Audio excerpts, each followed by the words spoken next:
Yeah. Well, I'm asking myself, what is this? So this is The Americans, season one, episode two.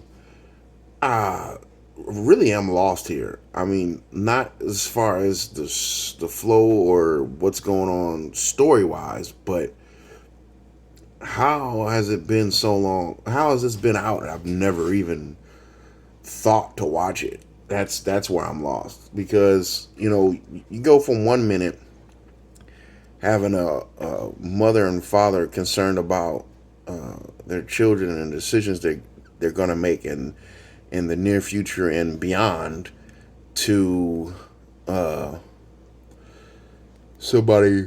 Oh, excuse me. Oh man, a little tired there. Somebody essentially having an affair, and then you throw all this spy stuff in it on the mix as well, and then there's a fantastic fight scene out of nowhere, and it's like, what is going on here? I mean, a really good fight scene. I mean, really good. I mean, I'm talking about Taken. Well, not so much Taken because after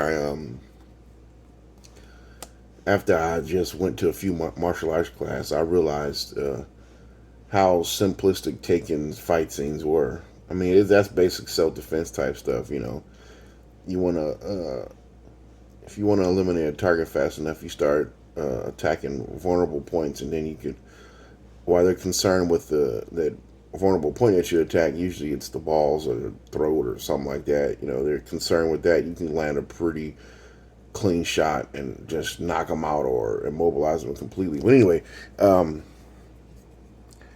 I mean, that fight scene was something else. They had a corridor. They were fighting in the kitchen. There was knife work. There was gun work, disarmament.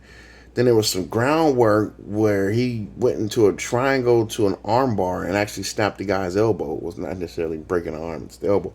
I was like, oh, and they love to use that.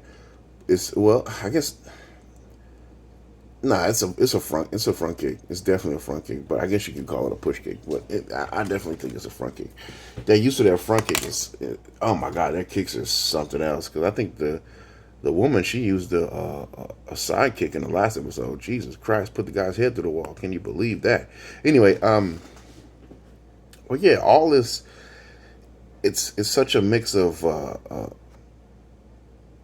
such a mix of things that are happening in order to uh, that draw me in and be such entertaining TV. I mean, I can't believe it. But anyway, trying to get an overview.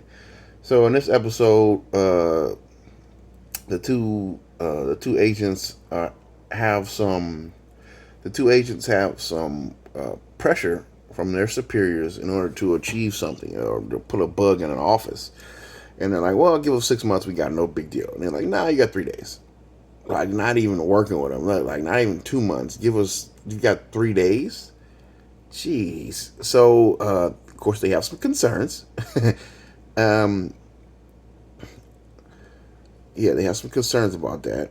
So, they go about completing that task the only way they know how. They get a hold of some magical poison the son of a housekeeper that works in this particular, that has access to this office, um, telling her, hey, if you don't do it, your son's gonna die, blah, blah, blah, blah. Her brother comes in, that's where that great fight scene occurs. Really, really good fight scene occurs. And then she decides, you know what, I'm not gonna do it. So they land, just kill him right now. She's like, no, no, no, no, okay, okay, okay.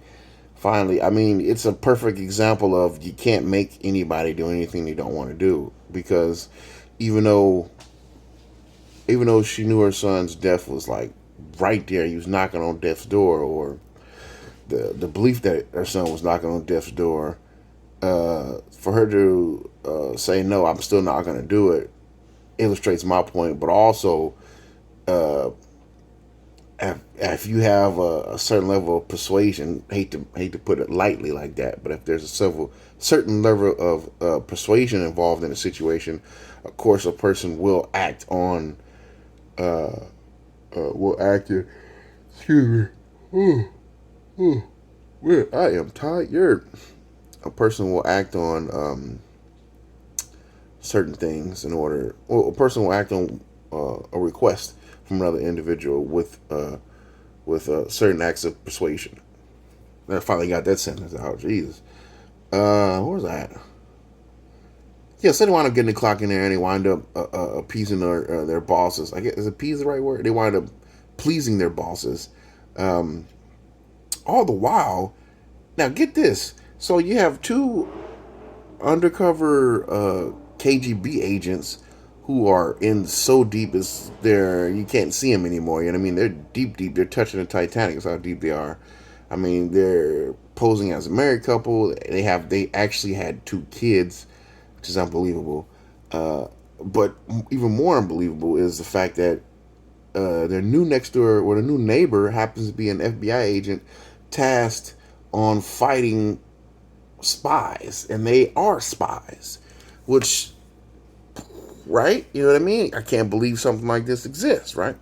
So, simultaneously, as they're messing with this clock entanglement, their next door neighbor has stumbled on a weak link inside the Russian embassy. Some attractive, very attractive young lady, but you would think he'd try to bang her, I guess. But no, um, he just figured out that she's taking caviar and doing a fufangle, basically flipping and dipping and whatever the heck the case is. You know what I mean? I'm trying to act slick, but I can't. But anyway, yeah, she's taking caviar, selling, giving it to somebody, and for stereos, taking stereos, selling them in Russia because he can't have access to those stereos and get money for them. He finds it out, then he's like, the FBI agent finds this out. He's like, hey, know what you're doing. If you don't work for me, I'll tell your bosses. And then I've heard, uh, I've heard horrors from the Siberian prison in a audiobook I recently read, and this was close. The audiobook I was reading is tells tales of World War II, but this takes place not too far off from World War II, a little closer to Korea, but in the early '60s. So I'm assuming this horrible Siberian prison is still exists during the time period of this show. So I'm like, okay, I understand what they're talking about there because it's a real thing. Um, she's like, no, no, no, I work for you. Now she's fishing for information, of course. Oh man, the way people use leverage in order to get what they want is just mind blowing. And to think all of this may have really happened to some capacity, but it's only happening because of fear. There's no real threat. I mean, I hate to say that, but there's always a threat of violence. You know what I mean? But as far as Russia attacking America, I don't think that ever would have happened.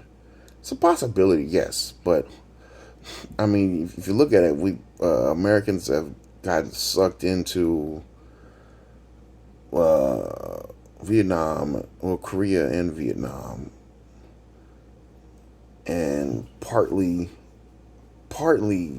Iraq the first time, most likely. So that's two major conflicts and a small skirmish that Americans got sucked in just because of the involvement of communism or Russian influences. Um, so I mean, you got that, but I don't know what to think about it. I actually had to do a little more research on that whole Cold War situation make a more to make a more knowledgeable statement about it. But you know, I don't know what to think about it. I have to get more information. But the show's pretty good. The show is quite good. I mean, and I think I have to touch on this as well. Uh, so they're skirting around from they're wearing so many different hats, literally. You know, they're the lover, they're the spy, they're the mother, they're the father. Um, I can't be more. I don't know how to explain it. I can't be more I'm just excited to see where this series is gonna go. This is the second episode, and I'm already like, tell me more. But if you like me ranting and raving about TV shows, I've got Chernobyl up. I've got Breaking Bad. I've got Godfather, Harlem. I've got, of course, The Americans, which is this. And then I've also got some movies as well. So go check those out and subscribe.